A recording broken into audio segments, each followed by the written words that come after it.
Hi chefs, good morning, nice to see you here. We are going to do a tour with a carcass, a veal carcass. Meet Jan.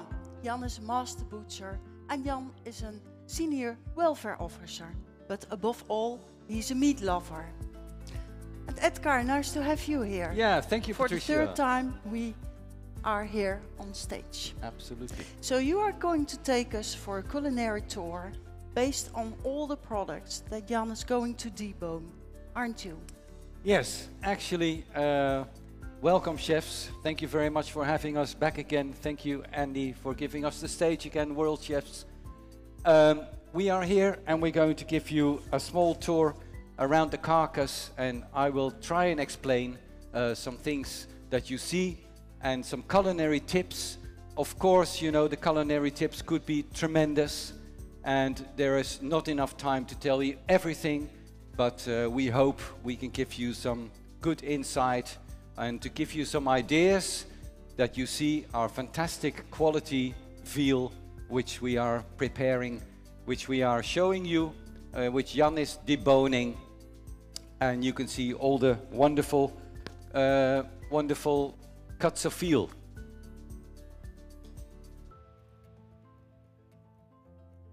Jan is now starting with the forequarter. But I think you have something else about the food still to say in a minute, Patricia. Yeah? For the veal app? No, to explain about the food from the calves. Ah, yeah, right. Yeah. You know, because the food is the basis of the quality of the meat. We give the calves calf milk replacers and roughage. And those two products are the base for the quality of the veal, the tenderness and the juiciness. Yeah.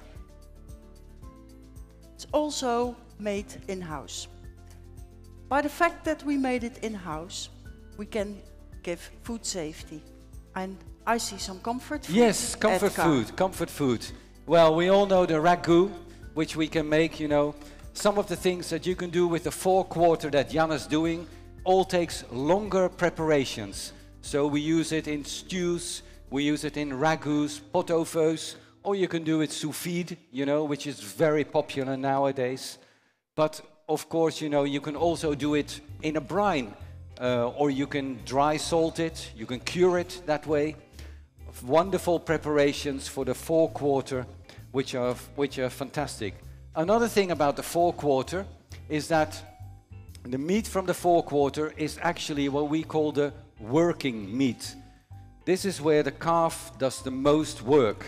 The meat in the back has the most rest, which is more tender, and in the front meat always needs longer preparations. So for instance, take the shoulder clot, which is Jan taking out now. The shoulder clot is actually fantastic for making stews, but do you remember, Patricia, we went to New York and we tasted some pastrami. When we came back from that, we developed our own veal pastrami. That was really delicious, you know, an alternative. You can do it with the forequarter, with this shoulder clot, and you have an absolutely cost-effective, wonderful dish. And you serve it with a marrow bone. You can serve it with the marrow. You can take the marrow out of the bone, which is also Love it. very delicious. Then we have the veal blade. The blade, chefs, you probably all know it by now because some of you have done competitions with the blade. Others have used it in your kitchen already. You know it's a piece of the calf that needs a long preparation. Of course, you can do it also for the shorter preparation, which I explain to you in a minute. But a very good one is to do it sous vide. You do it at 64 centigrade for 24 hours. And you have a wonderful piece of succulent blade from the forequarter. After that, you can slice it, you can fry it in butter and serve it on a hutspot, you know, a traditional hutspot, Patricia. Love carrots it. and onions. The one creative thing that Patricia organized during the COVID was to organize a blogger cafe online, which is fantastic. We invited 6 German bloggers who were simultaneously cooking with us, and we were doing the blade, and we actually took the sinew out of the blade, and we let them cut it also, and we let them cook it as a flat iron steak. Yes. The reactions were fantastic, wasn't it, Yes. Patricia? Yes, they were astonished about the possibility to prepare it like this. Yeah. These guys did it in their own kitchen while we were in our cooking studio. And all together, after this session on Instagram, we had 5 million followers. Yes. Which is absolutely fantastic. Another creative idea from Patricia's mind. Now, the last, another thing that you have here is the chuck tender. Yeah, the chuck tender. Isn't it? Exactly, Patricia, Yes. the chuck tender, which we've already seen come by as the alternative vitello tonato. You know, Oh, you why can not? make vitello tonato out of this if you take the sinew out. You can roast it, and you have a cost-effective, very nice vitello tonato. And then the last thing from the forequarter that Jan has got on the table there is the neck. Now the neck we use for roasting, for casseroles, for stews. You can roast the whole thing, slice it thinly, put it on your sandwich, and you have a beautiful veal sandwich. Or you can make mince out of it, and you have your ground veal. It's fantastic for your albondigas, for your polpettas, you name it. You can do it with the neck. But actually, Jan told me the balance of fat and meat in the neck is perfect to grind it and to make your most delicious veal burgers. Yes. Isn't it lovely? That looks great. Yes. Oh, Patricia. Sorry, I keep on talking all the time, but this one you're going to like, because this is the flank that we have here with the bone in. Now, the flank with the bone in, we also have it boneless, and we also have another piece in the flank, which is the breast. But I'm first going to take you on a little trip to Italy. Ciao Bella. Colleagues from Italy, you recognize this? Well, you recognize the next dish as well, which is the porchetta from Italy, which is usually made from pork.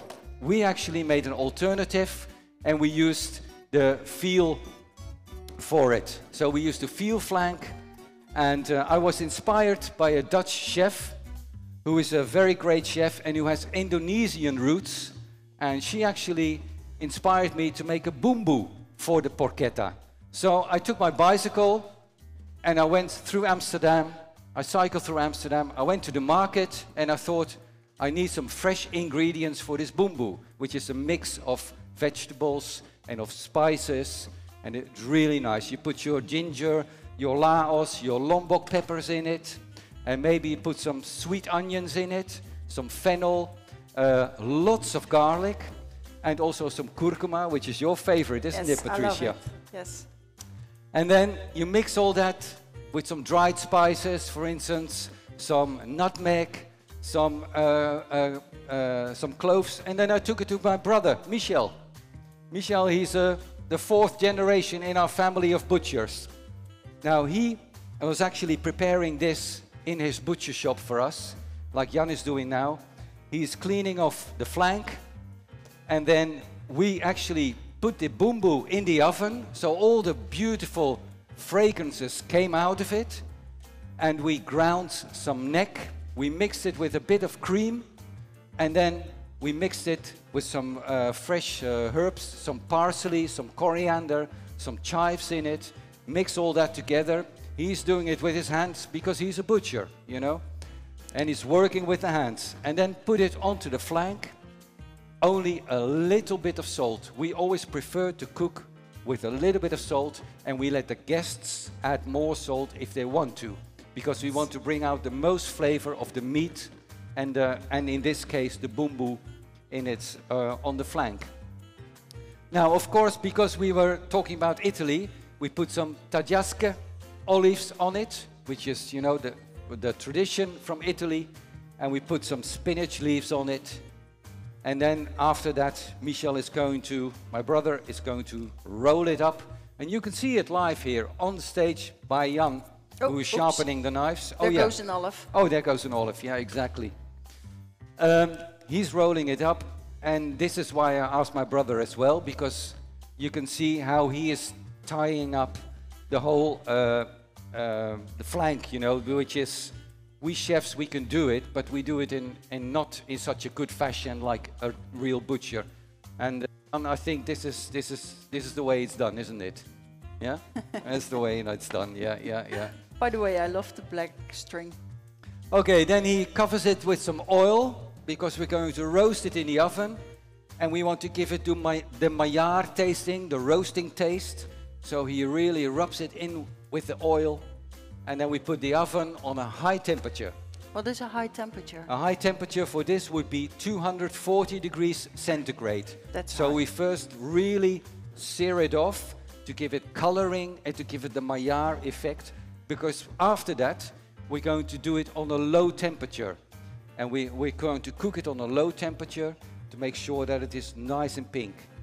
Here you see the roasted product, the flank, and then he has the nice thing. He can now cut it open and he can show you what it looks inside, which is always the thing that excites. It still excites me, yeah. And there it is. Wow, look at that. Great.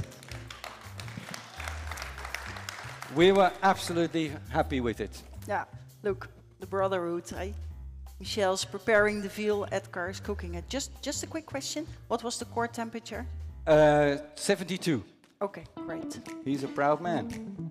Van Drie Group is a veal integrated production chain. We purchase our calves out of the dairy industry. As you know, a cow only gives milk if she bears a calf every year. We produce the feed in-house. Calf milk replaces based on skimmed milk and whey, also two byproducts out of the dairy industry, and the roughage. We've got several companies, included one of the companies who is going to value our skins. We use 99%. The group is backboned by Safety Guard, our program that takes care animal welfare, animal health and food safety. And that leads to a high quality of the veal. It's a family business, still based on family traditions, and we do export our veal all over the world. Well, thank you, Patricia. You see the stage is getting more empty because Jan is really working very hard. He's now working at the loin. The loin we all know because we want to use it for the loin itself, for the fillet and for the ribeye. Here you see the fillet, which is completely deskinned. You can order it also completely deskinned. If you look in the Veal app and you look at the code that it gives you for the deskinned fillet, you can take the loin, for instance. The loin, you can roast it, or you can cut it into steaks. You can cut it in your entrecôtes or your entrecôte double. You do it in whichever way. The last thing from the loin is the ribeye. The ribeye we always like because that has that little bit of extra fat in it, which gives it the nice, tender and juicy taste. Here you see some examples from international chefs, just only a few. Included tomahawk. Including the tomahawk, Love Patricia. It. Now, another creative thing from Patricia is that she always thinks about new ideas. She always wants to go further than we've already done. So it was my birthday. I was turning 60 2 years ago. She met my cousin Robert, and she asked him. Robert always has a twinkling in his eyes. He's a butcher and he's always looking for new things. So we start talking together and I said, Robert, why don't we go into dry age the veal? So okay. I went to his butcher shop. Yes. Hey man, how are you doing? I'm fine. Are you good? Yes? I'm just coming to check out the dry age veal. Okay, yeah? cool. Okay, let's go and see. Yeah. Piece are we going to put on the barbecue then, Robert? This one. That one? Yeah. Wow. Really nice. Wow. Steak. How long did you age this for then? This is 28 days aged. Oh, fantastic. It looks really good. I think we're going to have a wonderful cut of meat here. Well, I hope you can see the family looks a bit. He is actually the 5th generation in our butcher family.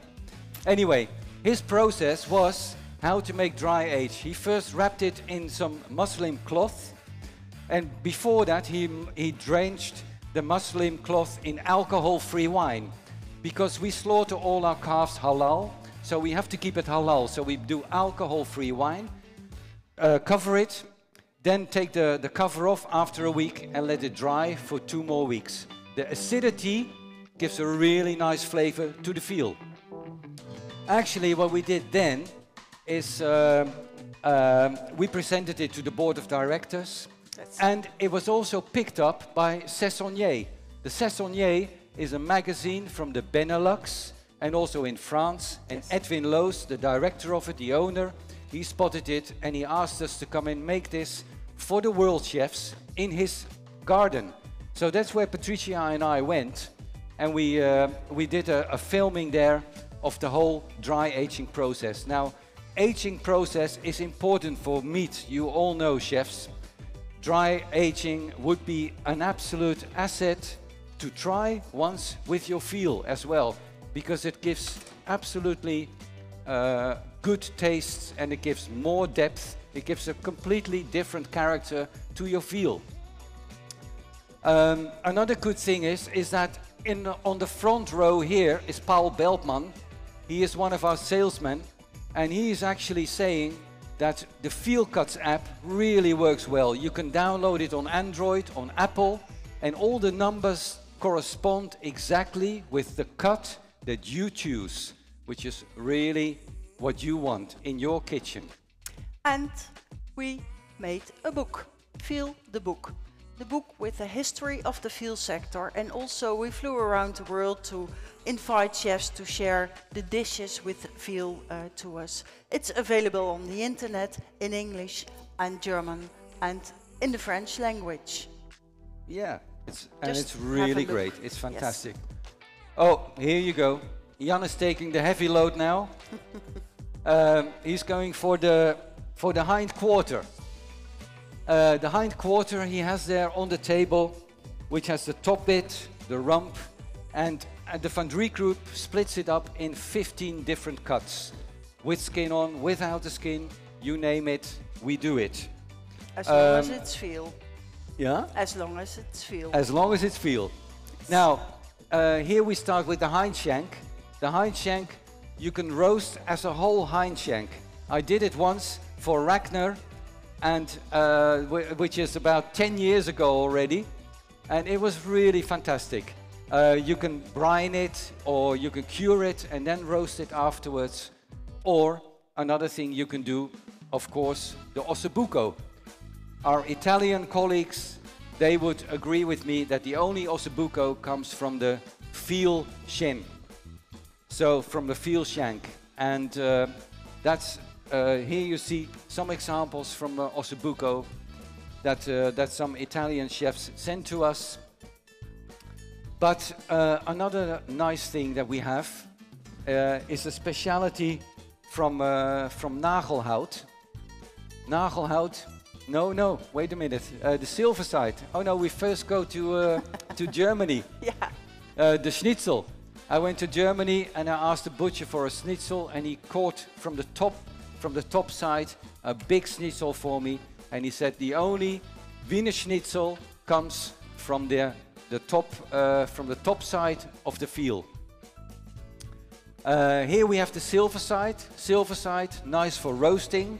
You can serve it with some roasted vegetables, maybe with some caponata or with some ratatouille with it. But Jan actually pointed out there's something else you can do with that. Besides serving salad and pumpkin, you can also make it, you can cure it. And for that idea, Jan said nagelhout. Nagelhout is usually made from the eye of round, but he used the Silverside, and then cure it in salt, and then afterwards it's being the salt is taken off, and they leave it to dry, hanging up from the attic for 16 weeks. Yeah.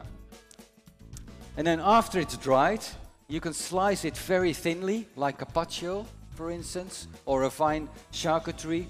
You can eat it like that, or maybe you can serve it with some you know, Parmesan cheese, some olive oil, some breadsticks, or actually you could go Dutch, Patricia. With beer.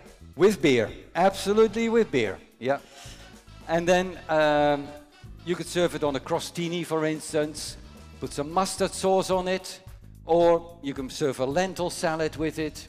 You know, the choice is yours. Maybe some quail's eggs in a small salad, you know. There are lots and lots of things that you could do with it. Silverside, very interesting. Absolutely friends with the Dutch nagelhout recipe from Jan.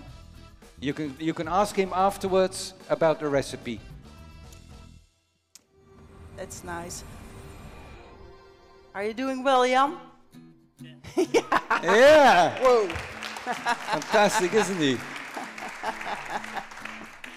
Great. Okay, chefs, we're going to take you back because we are at the end of our presentation nearly. We started off with the 4-quarter, which is the working meat. Needs longer preparations, stews, ragouts, pot-au-feux, sous vide preparations. Do it slow, you know. Slow is always good. Yeah, and if you do the slow cooking, we take care of our calves in a slow way. Give them the good food that leads to the nice product in the end, as you can see where Jan is working on. Yeah.